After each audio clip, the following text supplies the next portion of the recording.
नमस्कार दोस्तों, मैं हूं आपके साथ सौरभ। दोस्तों, जब आप कभी मार्केट में जाते हैं और आपको जो वस्तु 5 रुपए में मिलती थी वो 20 रुपए में मिलने लगी, तो आप कहते हैं कि वस्तु महंगी हो गई, मार्केट में महंगाई बढ़ गई है। तो क्या आपने कभी सोचा है कि महंगाई क्यों बढ़ती है? तो आज हम लोग उसी महंगाई के बारे में बात करने जा रहे हैं, जिसको हम इकोनॉमिक लैंग्वेज में बात करें तो मुद्रास्फीति बोलते हैं या फिर इन्फ्लेशन बोलते हैं। तो आज जानेंगे कि इन्फ्लेशन क्या होती है और इन्फ्लेशन होने के रीजंस क्या होते हैं। तो सबसे पहले देखेंगे इन्फ्लेशन की जो इकोनॉमिक टर्म में जो परिभाषा दी गई है, डेफिनीशन दी गई है, उसके बारे में। इसके बाद जानेंगे कि मुद्रास्फीति के होने के कारण क्या होते हैं। तो पहली जो इसकी डेफिनीशन दी गई है, जब किसी निश्चित अवधि में वस्तुओं एवं सेवाओं की जो कीमत होती है वो सामान्य स्तर से अधिक हो जाती है, तो मार्केट में महंगाई बढ़ जाती है या मुद्रास्फीति हो जाती है, जिसको हम लोग इन्फ्लेशन बोलते हैं।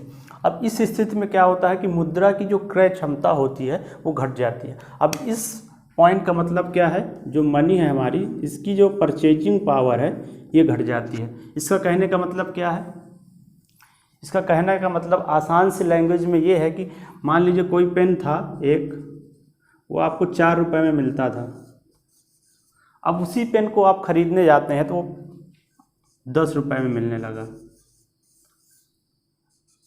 तो क्या हुआ कि हमारी जो 4 रुपए की वैल्यू है वो घट गई। अब इस पेन की वैल्यू 10 रुपए हो गई। तो इसमें क्या होता है कि मुद्रा की क्रय क्षमता घट जाती है।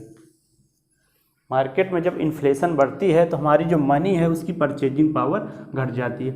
अब इसको दूसरी तरह से कैसे परिभाषित किया गया है? कीन्स जो इकोनॉमिस्ट हैं उनके अकॉर्डिंग कहा गया, मुद्रास्फीति वस्तुओं एवं सेवाओं की जो मांग एवं आपूर्ति में जो अंतर होता है उसका परिणाम होती है। इसको समझिए, वस्तुओं एवं सेवाओं की मांग एवं आपूर्ति में अंतर, डिफरेंस का परिणाम है। इसका इनके कहने का मतलब ये है कि जब मार्केट में डिमांड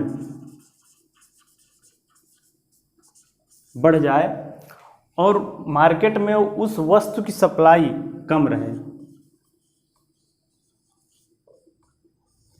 जिस वस्तु की डिमांड है, यदि हम मार्केट में किसी वस्तु को खरीदने जाते हैं, ज़्यादा से ज़्यादा लोग एक वस्तु को खरीदने पहुंचते हैं और उसकी सप्लाई कम है। मान लीजिए हमने राइटोमीटर पेन हमको लेना है,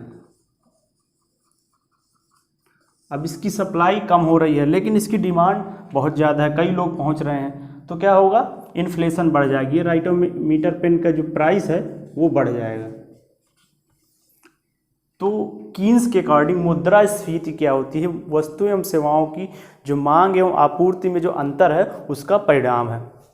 अब तीसरी परिभाषा इसको कैसे देख सकते हैं? मुद्रास्फीति मुद्रा की आपूर्ति में वृद्धि का परिणाम है। इस टर्म को समझिए, मार्केट में जब मनी बढ़ जाती है, मनी इंक्रीज इन मार्केट, अब मार्केट में पैसा बढ़ गया।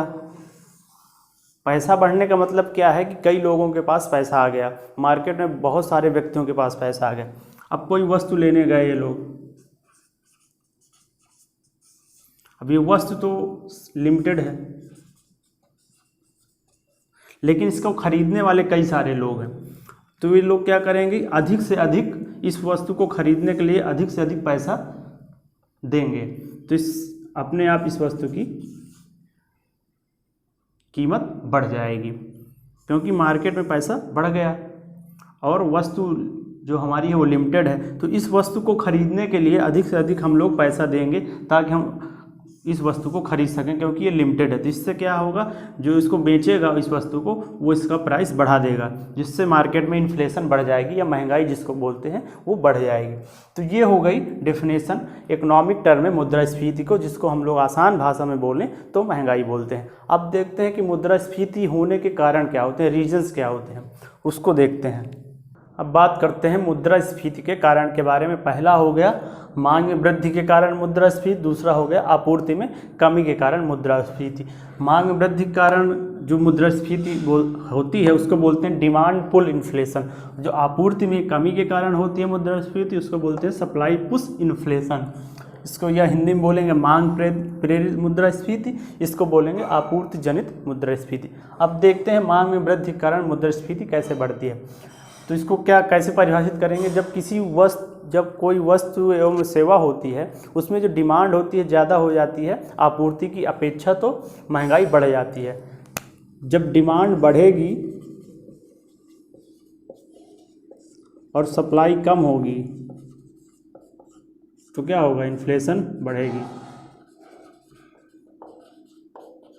कहने का मतलब ये है कि जब कोई वस्तु एवं सेवा होती है उसकी डिमांड अधिक होती है सप्लाई की अपेक्षा, तो मार्केट में इन्फ्लेशन बढ़ जाती है। क्योंकि डिमांड ज़्यादा है और वो वस्तु उपलब्ध कम है, तो हम लोग क्या करेंगे, उस वस्तु को खरीदने के लिए ज़्यादा से ज़्यादा पैसा इन्वेस्ट करेंगे, तो उस वस्तु को बेचने वाला व्यक्ति जो होगा उस वस्तु की जो प्राइस है उसको बढ़ा देगा, जिससे उसको ज़्यादा लाभ मिलने लगेगा।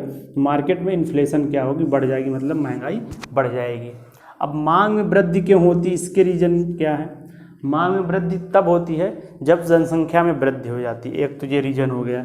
मांग में वृद्धि कब होगी, जब जनसंख्या में वृद्धि होगी।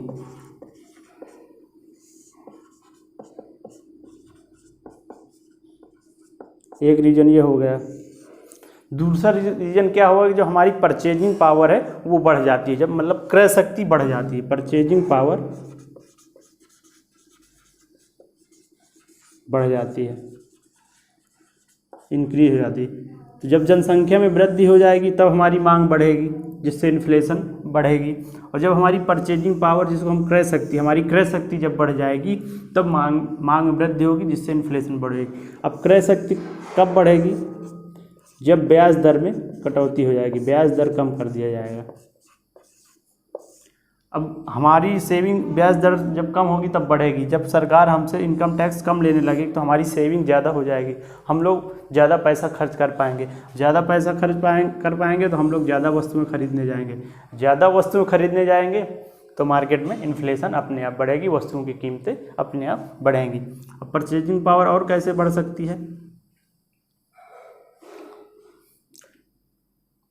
वेतन में हमारा जो वेतन है वो बढ़ा दिया जाए। वेतन अगर हमारा बढ़ जाएगा तो हमारी जो खर्च करने की क्षमता है वो बढ़ जाएगी और हम लोग मार्केट में ज़्यादा पैसा इन्वेस्ट करेंगे किसी वस्तु को खरीदने के लिए, जिससे उस वस्तु की कीमत बढ़ जाएगी मार्केट में और महंगाई बढ़ जाएगी, इन्फ्लेशन बढ़ जाएगी। तो ये हो गई मांग में वृद्धि के कारण मार्केट में इन्फ्लेशन किस प्रकार से प्रभावित होती है। इसके बाद देखते हैं आपूर्ति में कमी के कारण। आपूर्ति में कमी के कारण मुद्रास्फीति कैसे बढ़ती है।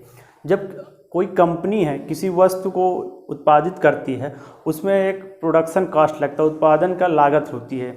तो जब उस उत्पादन लागत में वृद्धि हो जाती है तो उसकी सप्लाई कम हो जाती है। जब प्रोडक्शन कॉस्ट हमारी बढ़ जाएगी,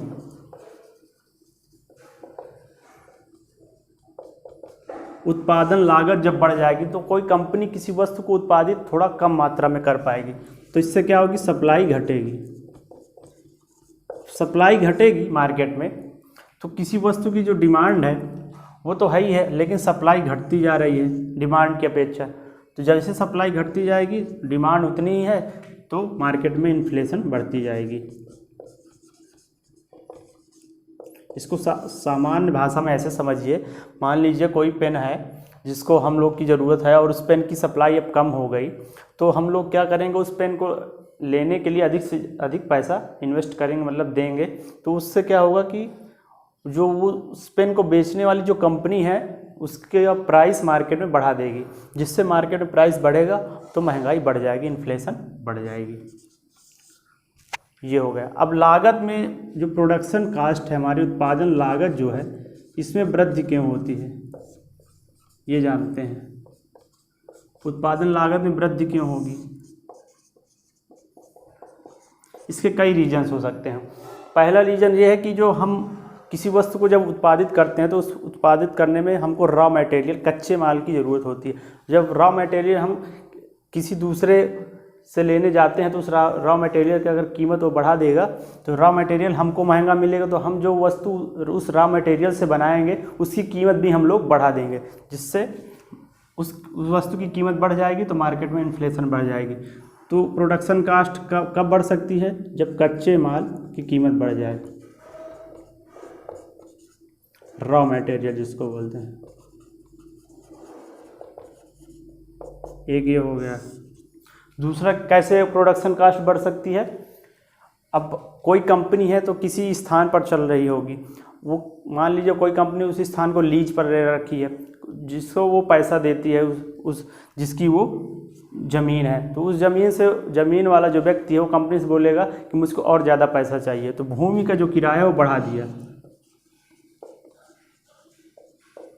तो जैसे भूमि का किराया बढ़ाएगा तो कंपनी को थोड़ा लाभ कम होने लगा, तो कंपनी इस भूमि का जो किराया ज़्यादा वो दे रहा है, इसको निकालने के लिए वो अपनी जो उत्पादित कर रहा है वस्तु, जो प्रोडक्ट बना रहा है उसमें कीमत बढ़ा देगा, जिससे इन्फ्लेशन बढ़ जाएगी। नेक्स्ट क्या होगा, यदि सरकार है जो उस कंपनी पर टैक्स ज़्यादा लगा देती है तो उससे क्या होता है, कंपनी को लाभ कम होने लगता है, जिससे वो उस लाभ को अपने बैलेंस करने के लिए क्या करता है, अपने जो प्रोडक्ट है उनकी कीमत बढ़ा देता है, जिससे मार्केट में इन्फ्लेशन बढ़ जाएगी। तो पूंजी में अगर हम टैक्स ज़्यादा बढ़ा दें तब। अब इनडायरेक्ट टैक्स क्या होता है, जो वस्तुओं पर लगाया जाता है। अगर सरकार इनडायरेक्ट टैक्स को भी बढ़ा देती है तो क्या होता है, उस वस्तु की कीमत बढ़ जाती है। तो इनडायरेक्ट टैक्स अगर बढ़ा दें तो वस्तु की कीमत बढ़ जाएगी।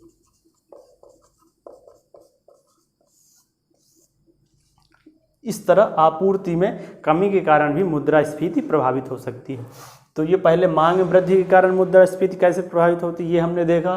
फिर हमने देखा मुद्रा में आपूर्ति के कारण कैसे, आपूर्ति में कमी के कारण कैसे मुद्रास्फीति प्रभावित होती है। तो दोस्तों ये होता है कि मार्केट में महंगाई कैसे बढ़ती एवं घटती है, ये होता है इकोनॉमिक टर्म जिसको बोलते हैं इन्फ्लेशन। तो आई होप आप लोग को समझ में आ गया होगा कि इन्फ्लेशन क्या होती है और कैसे वर्क करती है। और इन्फ्लेशन मार्केट में होना ज़रूरी भी है, क्योंकि अगर इन्फ्लेशन नहीं होगी तो जो हमारे प्रोड्यूसर हैं, जो हमारे प्रोडक्ट को बनाते हैं, वो लोग प्रोडक्ट बनाना छोड़ देंगे, क्योंकि उनको अगर कीमत ही नहीं मिल पाएगी जिस प्रकार वो वस्तु को बना रहे हैं, तो वो लोग मार्केट में वस्तु को बेचेंगे ही क्यों। इसलिए एक निश्चित सीमा पे इन्फ्लेशन की ज़रूरत होती है। तो ठीक है दोस्तों, मिलते हैं एक नए क्लास में एक नए टॉपिक के साथ, तब तक के लिए धन्यवाद।